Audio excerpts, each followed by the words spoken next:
could shut down a city, if they could neutralize all magnetic fields. For the moment, however, this is only science fiction. But how would everyday life differ if the principles of magnetism had not been discovered? Well, for one thing, cars as we know them would not exist. There would be no electric starter, no headlights, and most important of all, no radio. There'd be no electric lights or anything else that runs on electricity from conventional generating plants. Without elevators, only the fittest would want to live above the third floor. So skyscrapers wouldn't exist. Fortunately for us, magnetism was discovered. As early as 550 BC, the Greeks knew that a naturally occurring mineral called magnetite or lodestone had a mysterious attraction for iron. They called the lodestone a magnet because it was originally found near Magnesia in Turkey. By 1050 AD, it was known that a piece of lodestone suspended in the center would gradually swivel until it pointed in a north-south direction. Soon sailors were using lodestone for navigation. Early compasses consisted of lodestone attached to a piece of wood, floating in water so that it was free to rotate. These mysterious pieces of stone advanced sea exploration as never before. But there are other developments.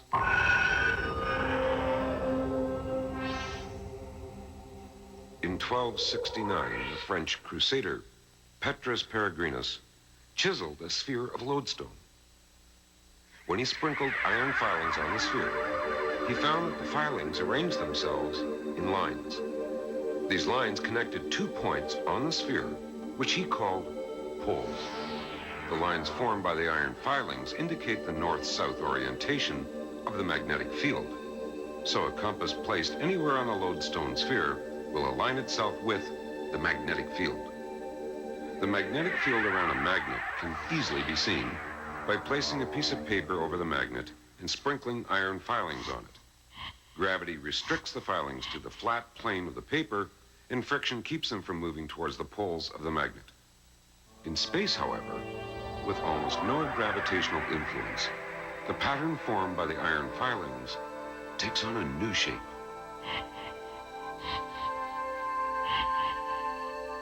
The true three-dimensional nature of the field becomes clearly evident.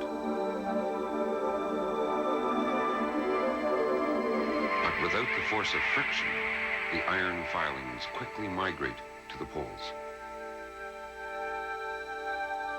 During the 1500s, compasses became more and more elaborate.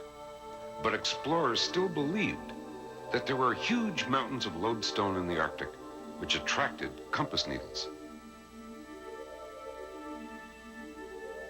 In 1600, William Gilbert, a British scientist, concluded that the entire planet was a huge magnet with a vast magnetic field stretching between the 2 poles.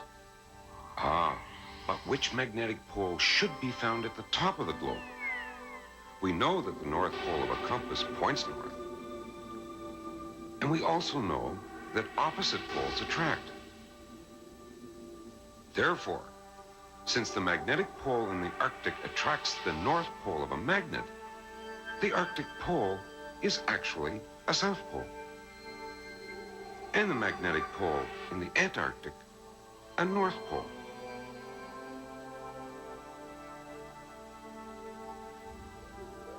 Ever since the arbitrary naming of the poles as north and south, the poles of all other magnets have been identified accordingly.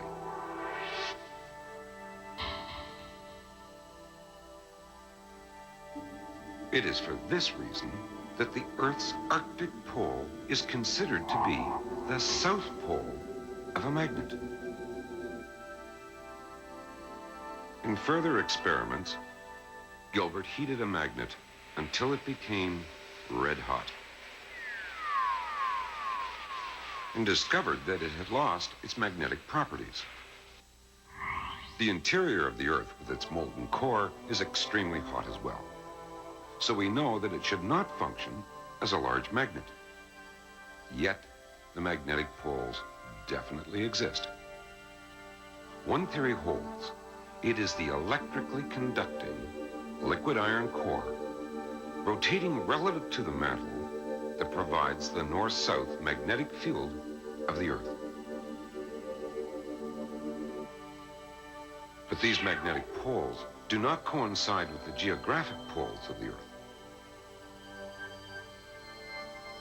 The geographic poles are simply the two endpoints of the axis about which the Earth rotates, and are not directly related to the magnetic poles. So, depending on where you live, the angle between true north and magnetic north may differ significantly.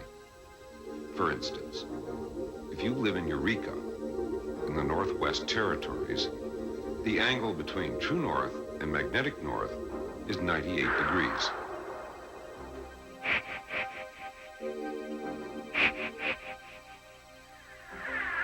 As far as we know, Christopher Columbus was the first to detect small variations in compass readings at different locations as he sailed westward. He determined the northerly direction using the sun and stars, and then compared this to his compass direction. To his dismay, over a period of many days, the variation between the compass readings and the stars gradually changed. But fearful that his men would want to turn back, Columbus kept this knowledge to himself. The variation between magnetic north and true north is known as magnetic declination. In Toronto, the magnetic declination is 9 degrees west of north. In Churchill, Manitoba, the declination is 0 degrees, because a line passing through the magnetic pole and the geographic pole also passes through Churchill.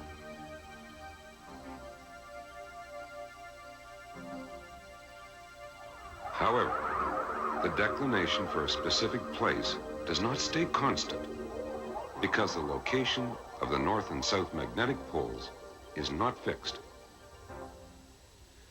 Another significant feature of the Earth's magnetic field is its orientation to the surface of the Earth. It is only at the equator that the field is parallel to the Earth's surface. At all other locations, the field is inclined to the surface. The angle between the Earth's surface and the magnetic field is called the angle of inclination. The angle of inclination is measured with a special compass called a dip needle, which allows the needle to pivot vertically. Exactly at the magnetic poles, the field is perpendicular to the surface. Obviously, this creates a major problem when navigating in polar regions with a magnetic compass. And this is one time when knowledge of the Earth's magnetic field can have you going around in circles.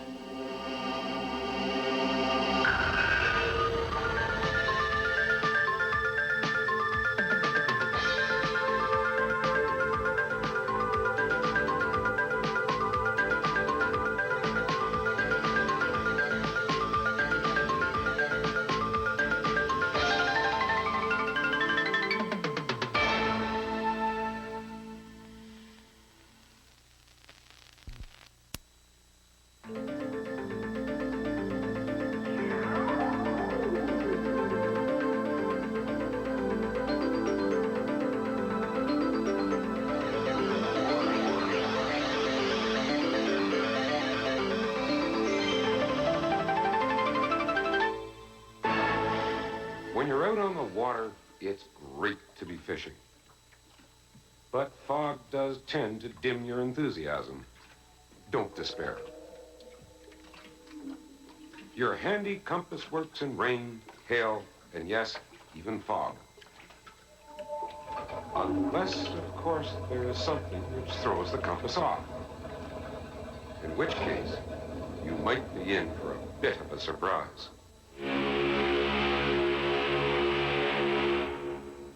A compass needle is simply a magnet, and an attractive force exists between magnets and iron objects, even at a distance and even through the vacuum of space.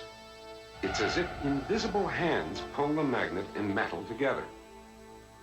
In this way, magnetism is similar to the forces that charged particles exert on each other. These forces act over a distance in the same mysterious way. During the 17th and 18th centuries, electricity and magnetism developed as separate sciences and were believed to be unrelated. Then, in 1800, Alessandro Volta developed a device that paved the way for a change in this view. His device consisted of copper and silver coins, arranged in a column and separated by pieces of cardboard soaked in salt water. When he attached a conductor to the top and bottom, like this, and brought the two ends together, a spark resulted, indicating that a flow of charge was occurring. Volta's work eventually led to the development of batteries, which could be used as sources of continuous charge flow. A battery like this was used by Danish physicist Hans Christian Ørsted in 1819 to conduct an experiment in which he hoped to prove conclusively that electricity and magnetism were not related. At first, the demonstration seemed to work. When the switch was closed, the compass needle, which was perpendicular to the conductor, didn't move at all. However, when Professor Ørsted repeated the experiment, this time with the needle parallel to the conductor, and the switch was closed, the compass needle reacted instantly. So it seemed obvious that electricity and magnetism were somehow related. As a result of Ørsted's experiments, French physicist André Ampère made a detailed study of the magnetic field about a conductor carrying a charge flow. Using iron filings, he demonstrated that there was a magnetic field around the conductor. The pattern formed by the iron filings created a series of concentric circles.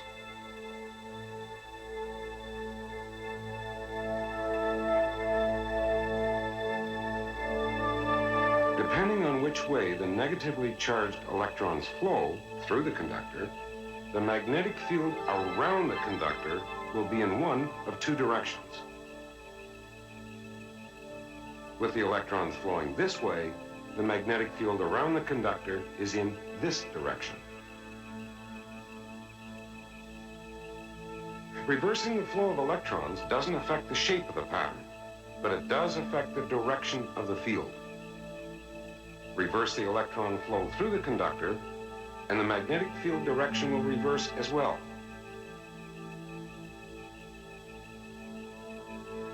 Our left hand gives us a convenient method for correctly predicting the relationship between the direction of the magnetic field around the conductor and the direction of electron flow through the conductor. This is the left-hand rule for conductors, and it states that if the left hand is placed around a conductor with the thumb pointing in the direction of electron flow, the fingers will curl in the same direction as the magnetic field. Reversing the current means that the thumb must now point in the opposite direction.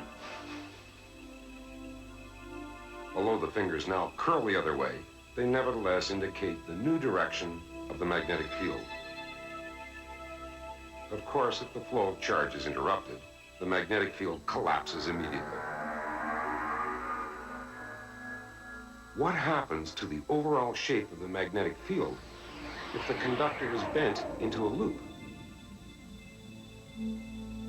Let's turn the current on again and find out.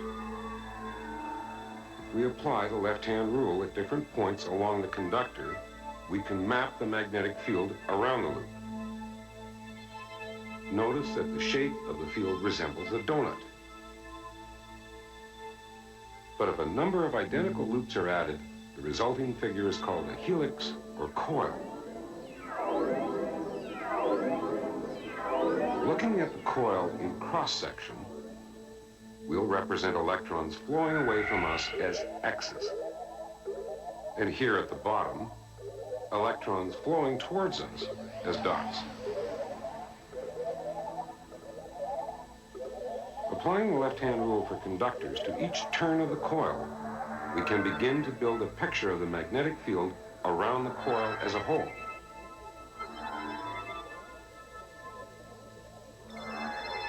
Since the distance between the turns of the coil is very small, we might think that the fields would overlap like this. But this is not the case. Magnetic fields do not overlap. Instead, the field of one interacts with the field of the other to produce a combined field like this. If we examine the area between two of the turns, we can see that the two interacting fields effectively cancel each other. This field interaction occurs between each of the turns of the coil, resulting in an overall field which surrounds the turns and resembles a somewhat flattened oval.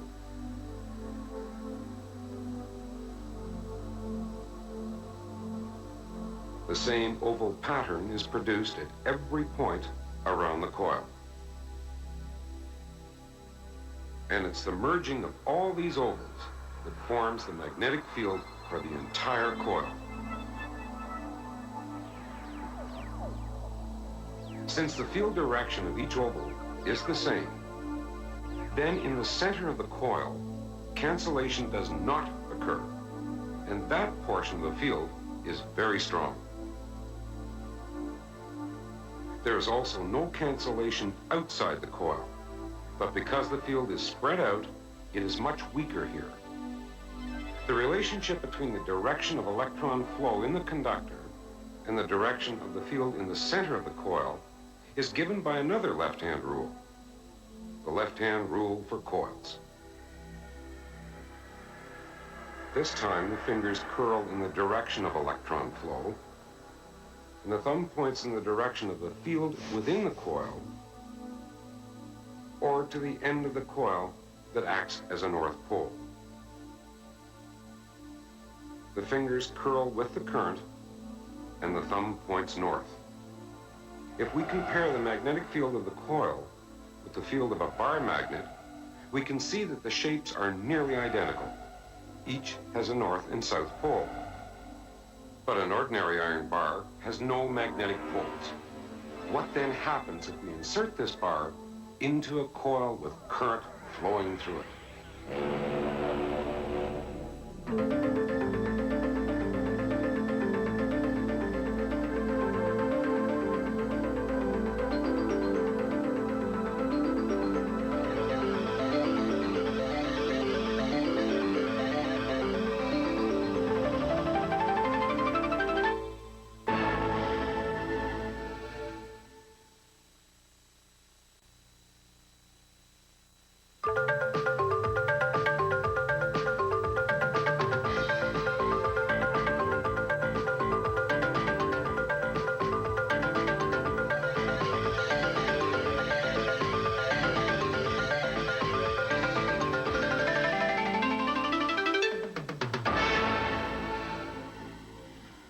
This compass is responding to the magnetic field associated with the electron flow in the conductor beneath it. The left-hand rule for conductors shows the relationship between electron flow and magnetic field direction. With the thumb pointing in the direction of electron flow, the fingers curling around the wire indicate the direction of the magnetic field. Conversely, if the field direction is already known, the same rule can be used to determine the direction of electron flow. As we saw from Oersted's experiments, a compass needle points in the direction of the magnetic field around a current-carrying conductor. So, by curling the fingers around the conductor in the same direction as the compass needle points, The thumb gives us the direction of electron flow. When a current-carrying conductor is wrapped into a coil, the coil acts like a bar magnet with a north and south pole. The left-hand rule for coils is used to determine which end of the coil is the north pole. With the fingers curled in the direction of electron flow, the thumb points towards the north end of the coil. Since the field around the coil is similar to the field around a bar magnet, can the coil also be used to pick up iron objects? Though the coil is a magnet, it's too weak to pick up much of anything. However, if an iron core is inserted into the coil, the magnetic field strength increases dramatically, and the coil-core combination becomes an electromagnet. This powerful electromagnet can be used to pick up a wide assortment of things.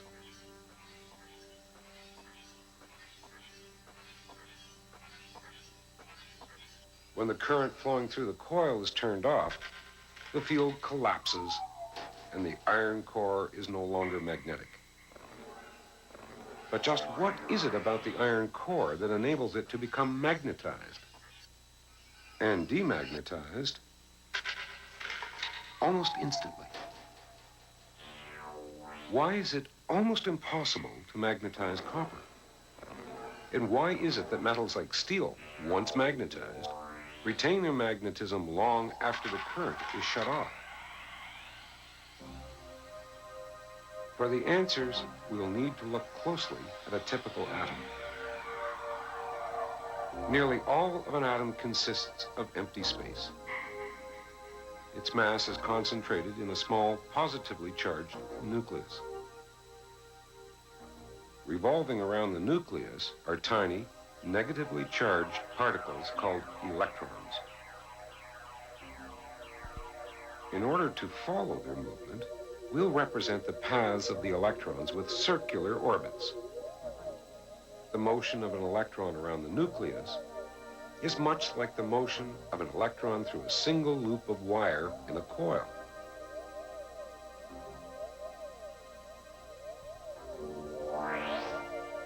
As well as determining the north and south poles of a coil, the left-hand rule for coils can also be used to show the location of poles for the electron orbits.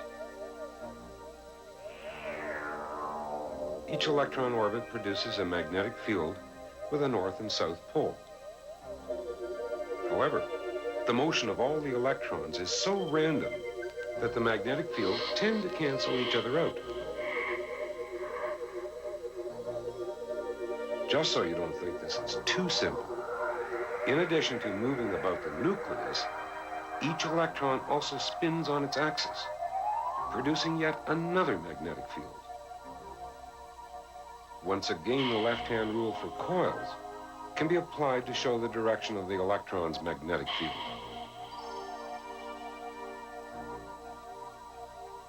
Two directions of spin are possible, resulting in two different field orientations.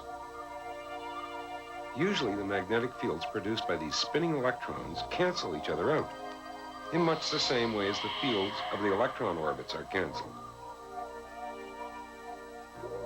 So the net result is that most atoms do not possess an overall magnetic field. Materials consisting of these atoms are not attracted to magnets.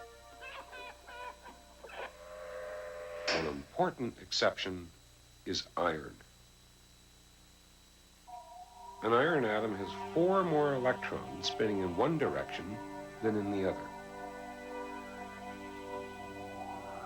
As a result, their fields are not canceled or balanced, so the iron atom is left with a resultant magnetic field. Of the common elements, only 2 others, nickel and cobalt, have atoms which are tiny magnets.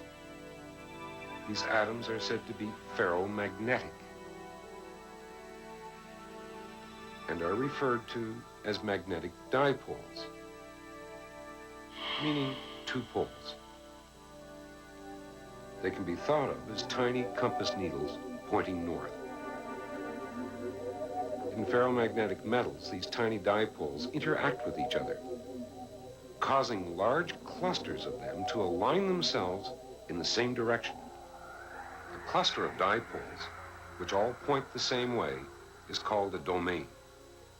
Normally, domains are about 1 millimeter wide and contain millions of atoms, with each domain pointing in a different direction. But when the bar is exposed to a magnetic field, the domains which are pointing in the same direction as the field grow and take over the other domains. The core now possesses a field which is considerably stronger than the original field of the coil. When the electron flow stops, the dipoles go out of alignment and gradually form random domains again. However, with steel, the results are different. The carbon atoms added to the iron to make steel greatly hinder the iron atoms from returning to random positions when the current is shut off. As a result, the steel bar remains magnetized. Even if the bar is broken, the alignment of the domains still remains the same in each half. And so each piece becomes a magnet with two poles. If a magnet is struck repeatedly, the domains may gradually break free of their alignment. Heating a magnet to high temperature also causes the atoms to shift out of alignment, turning the magnet into an ordinary steel bar. As the metal cools, the atoms form a haphazard array of domains. However, if the hot steel bar had been placed in a powerful magnetic field and allowed to cool, the domains would have reformed into a strong, uniform alignment in the direction of the magnetic field. Now, when the current is shut off, the domains remain aligned, and the steel bar becomes a permanent magnet again. But what will happen if we place a current-carrying conductor into a magnetic field? The answer lies in the motor principle.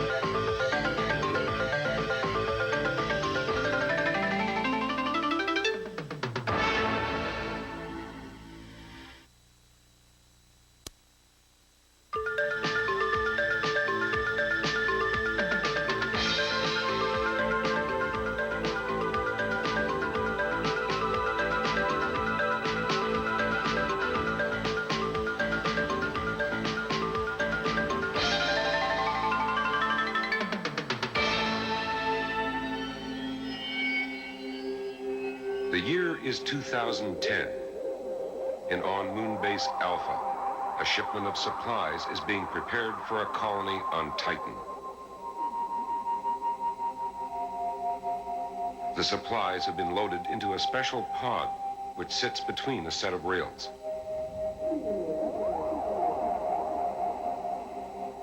A computer closes a switch, and the pod accelerates rapidly along the rail. The force that accelerates the pod was first detected by French physicist André Ampère in 1820.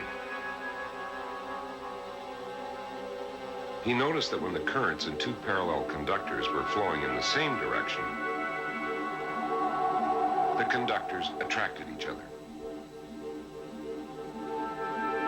But when the currents were in opposite directions, the conductors repelled each other. Ampère reasoned that the magnetic fields around the wires created attraction and repulsion forces. The left-hand rule for a conductor predicts the direction of the field around each of the wires. When the fields in between are in the same direction for each of the wires, repulsion occurs.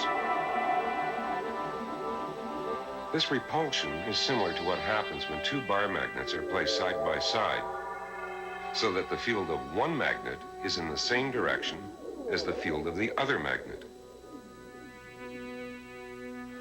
When the electron flow in two wires is in the same direction, then, in the space between the wires, the field produced by one wire runs in the opposite direction to the field produced by the other wire.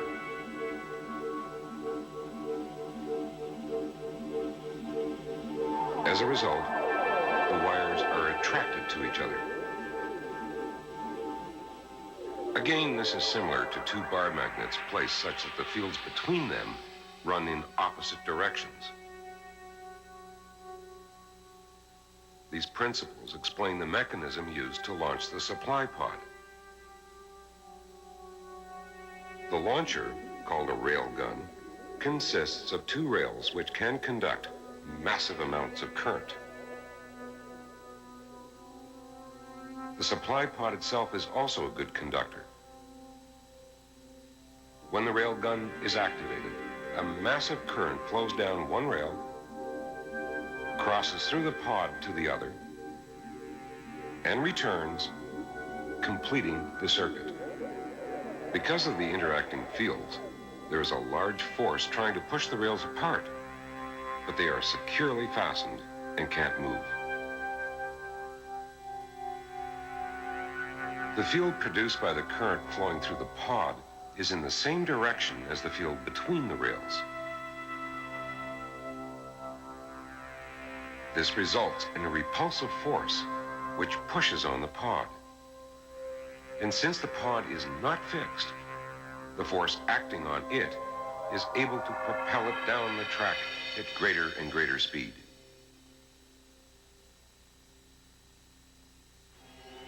The direction of the force on a current-carrying conductor placed in a magnetic field can be easily determined. If the electron flow is in this direction, the field produced around the conductor will interact with the field produced by the magnets.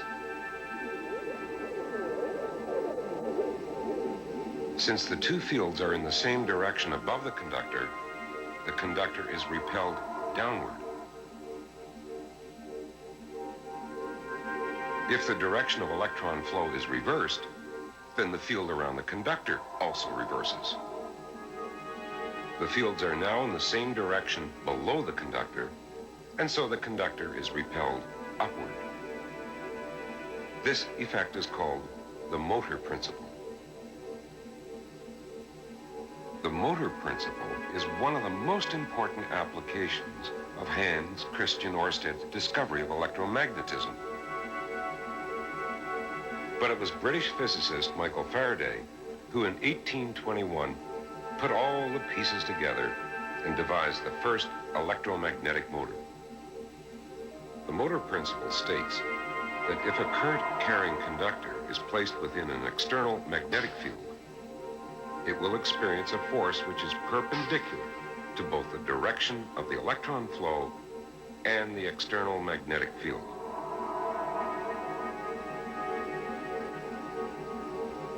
The direction of the force is determined by the left-hand rule for force. Namely, if the thumb points in the direction of electron flow and the fingers point in the direction of the external magnetic field, then an imaginary arrow drawn straight out from the palm indicates the direction of the force exerted on the conductor. Now, if the current is reversed, the thumb points in the direction of electron flow, the fingers point in the direction of the external magnetic field, and the palm indicates the direction of the force exerted on the wire, in this case downward. The motor principle got its name because its first application was in the design of electric motors. A loop of wire carrying a current is placed between magnetic poles.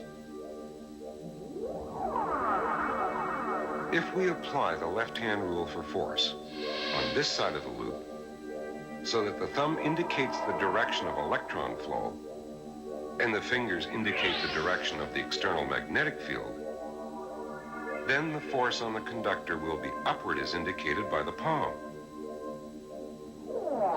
When the left-hand rule for force is applied to the other side, the palm indicates a downward force. These two forces will cause the loop to rotate about an axis until the loop is vertical. If it rotates past the vertical, these same forces will stop the rotation and return the loop to the vertical position.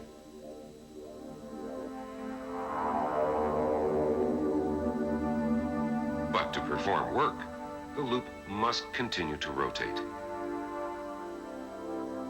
This is easily accomplished by directing the electron flow through a split ring called a commutator, which is in contact with graphite brushes.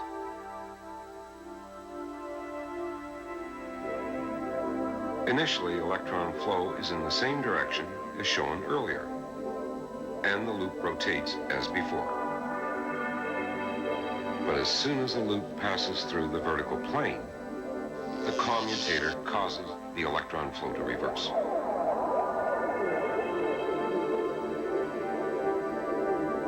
This reverses the direction of the forces on the sides of the loop, which causes the loop to continue rotating.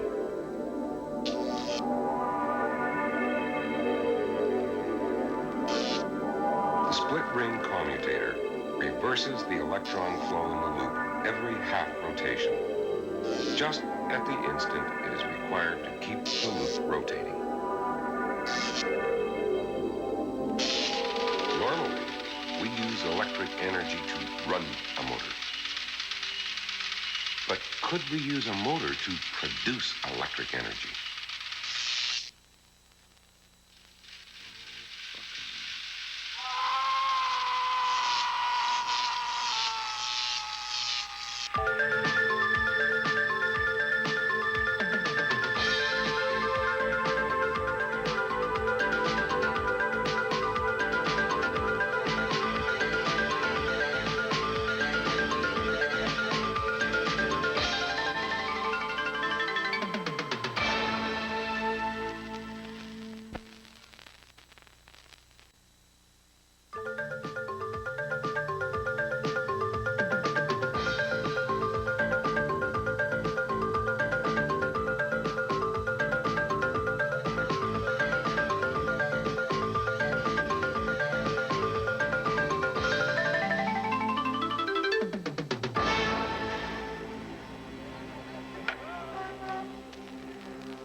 Electricity is one of those things we take for granted. We all know what to do with it. Plug this in, plug that in. Oh, we're very good at plugging things in. But it takes a power failure to make us realize how utterly helpless we are without it. The basic principles that led to the development of electrical generators began with the discovery by Hans Christian Ørsted in 1819 that a magnetic field results whenever there's a flow of charge through a conductor. 10 years later, in 1830, the possibility that a magnetic field could generate a current in a conductor became a reality. Working independently, American physicist Joseph Henry and British scientist Michael Faraday performed similar experiments and arrived at the same conclusions. However, since Faraday published his results first, he is credited with the discovery of the effect which is now called electromagnetic induction. Faraday's experiment involved an iron ring and 2 coils of insulated wire. The primary coil is connected to a battery,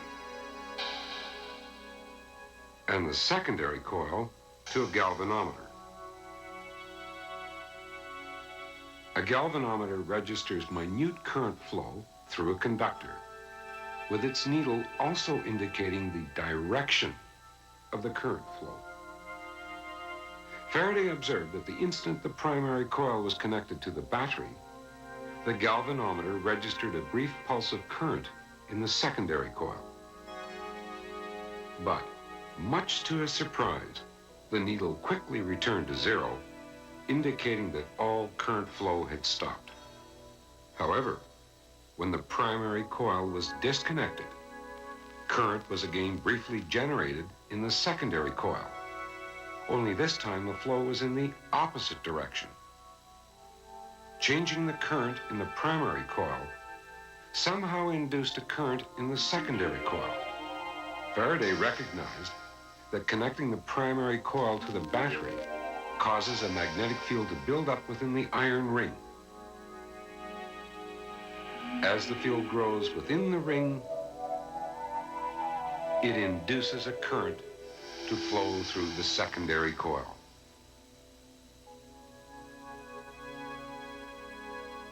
Once the field in the ring is at full strength, it is no longer changing within the secondary coil.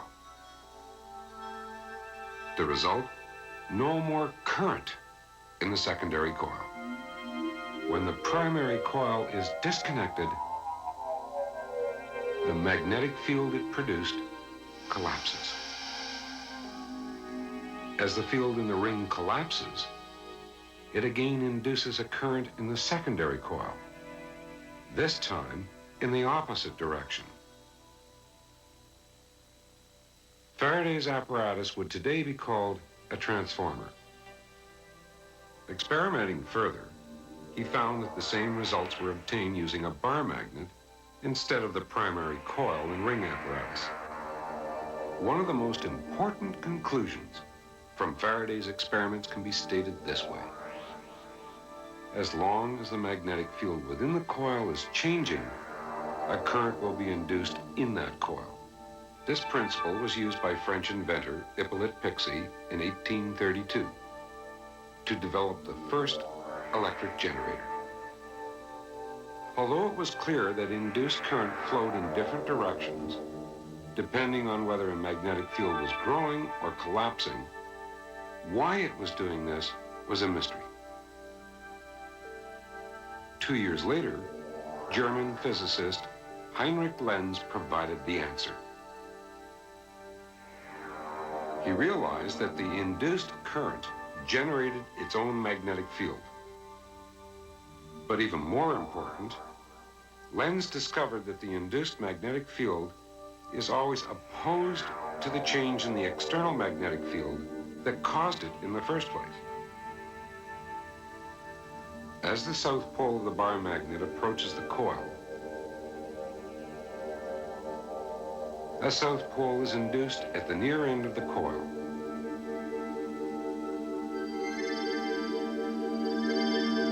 Opposing the forward motion of the bar magnet.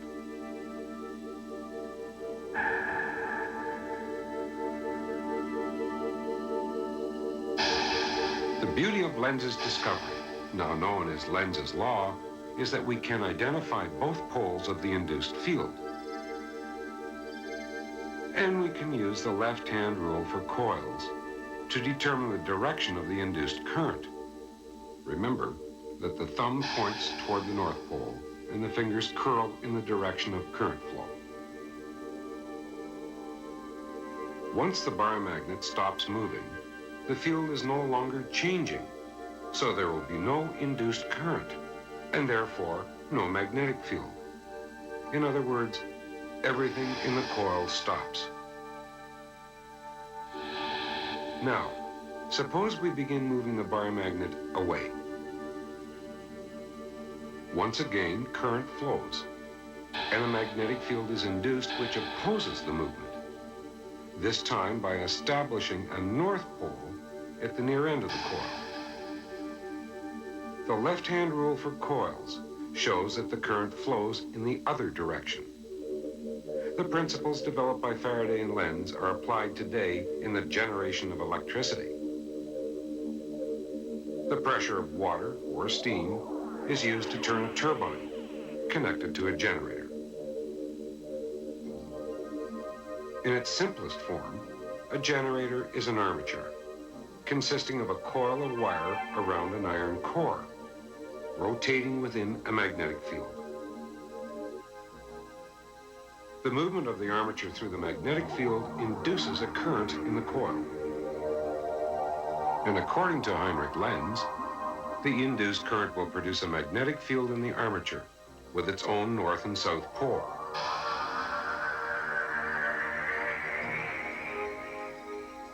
This field will oppose the armature's movement through the external magnetic field. From here to here, this end of the armature will be a north pole. So at the top, as the armature is turned, this attraction opposes movement away from the south pole, and this repulsion opposes movement toward the north pole. As the armature rotates just past the external poles, the induced current and magnetic field reverse, opposing movement through the second half of the rotation.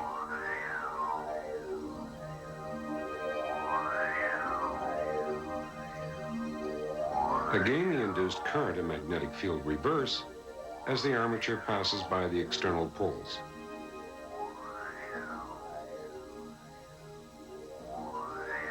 Since the direction of the current reverses every half rotation, the resulting flow of charge is referred to as alternating current. And the principle of electromagnetic induction is used in giant electric generators, which supply enough alternating current to keep us tuned in and turned on.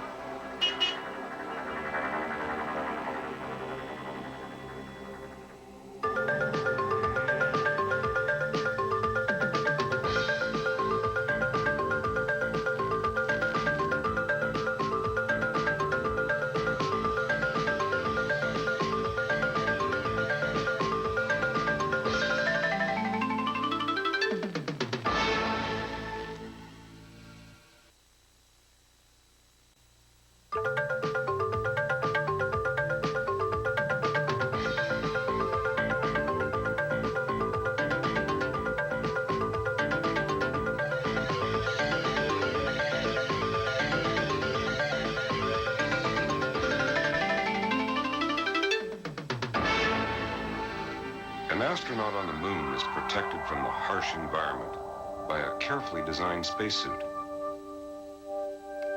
He needn't worry about the vacuum of space or the extreme temperatures on the moon.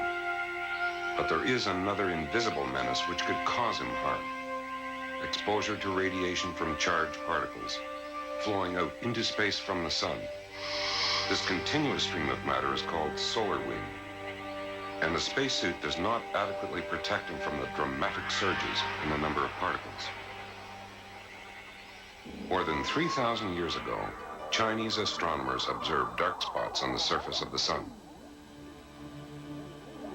Today we know these spots are actually zones of intense magnetic activity. Sunspots like this one spawn other solar activities such as flares and prominences. Fiery plumes of glowing gas that sometimes surge to heights of more than 150,000 kilometers above the surface of the sun, or 12 times the diameter of the Earth. Each massive solar eruption propels an added burst of charged particles out into space. Since individual particles take up to 2 days to reach the Earth, an increase in the number of sunspots and solar flares acts as a signal to scientists that the solar wind will intensify, becoming a torrent of deadly radiation streaming towards us. Fortunately for all life on Earth, the magnetic field surrounding our planet protects us from this danger. But how? Remember that a conductor carrying a flow of charge within a magnetic field experiences a force that is perpendicular to both the field and the flow of charge. This force will also be present whether the charge is flowing through a metal conductor or even freely in space. Each moving charged particle has its own magnetic field. The circular field of a negative particle is in this direction, causing the two fields to react here. The motor principle dictates that this repulsion pushes the negative particle to the left.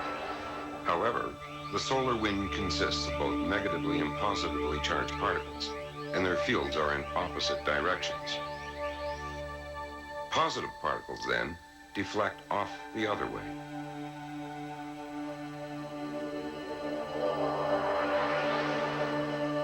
So when the solar wind encounters the Earth's magnetic field, the charged particles tend to separate, with the negatively charged particles being deflected around one side of the Earth and the positively charged particles around the other side. The result is that most of the particles are deflected and never reach the surface. However, not all of the particles get away so easily. Some become trapped for a while in two large donut-shaped areas called the Van Allen belts, centered above the equator. The inner belt extends 1,000 to 5,000 kilometers above the surface, while the outer belt extends 15 to 25,000 kilometers. Occasionally, particles from these belts filter down to the atmosphere and are guided by the Earth's magnetic field toward the North and South poles. Near the poles, they collide with and excite atoms and molecules in the atmosphere, which release the excess energy as light.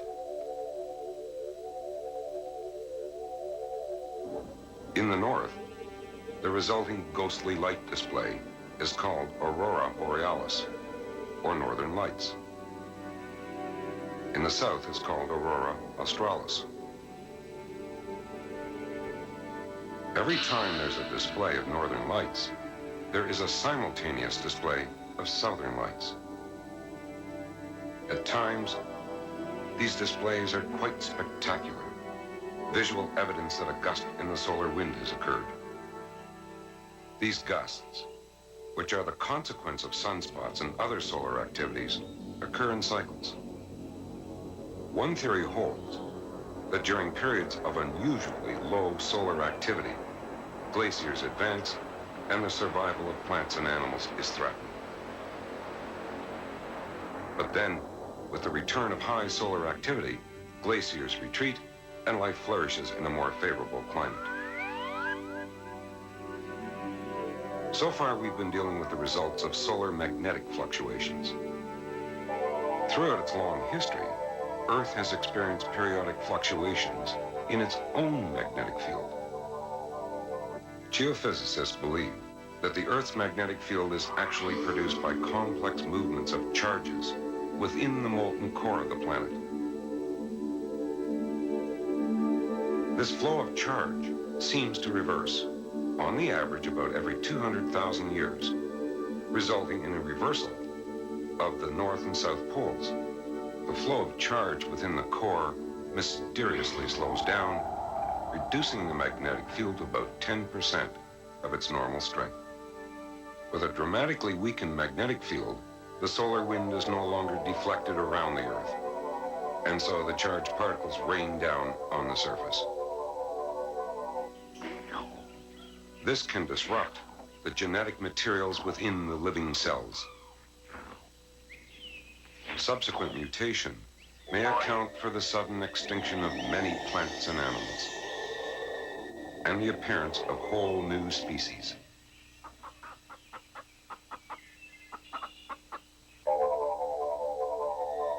Then, the weakened magnetic field reverses and returns to full strength. A few species have actually evolved with the remarkable ability to take advantage of the Earth's magnetic field. It is well known that homing pigeons use the sun for navigation. Less known is the ease with which they navigate on days when the sun is obscured. However, in experiments where pigeons were equipped with earmuffs containing tiny magnets, it was found that they soon became disoriented on cloudy days when they couldn't depend on the sun for navigation. When the earmuffs were removed, these same birds recovered quickly and easily reached their destination. Magnetic material in a pigeon's brain somehow allows the pigeon to fly as if it has a compass inside its head. Even microorganisms have this fascinating ability. Certain types of mud bacteria have learned to use the inclined magnetic field of the Earth to determine up from down. In Australia, the field direction is upward, and so bacteria go against the field when moving deeper into the Earth in search of moisture. When these bacteria are brought to the northern hemisphere, they're fooled by the switch in the magnetic field direction and navigate upward instead of downward. This brings them to the surface, where they dry out and die.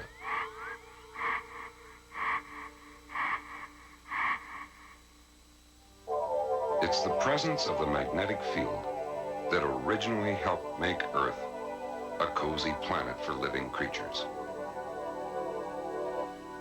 And it was an understanding of magnetism that enabled those courageous few to spread out and explore the unknown face of Earth.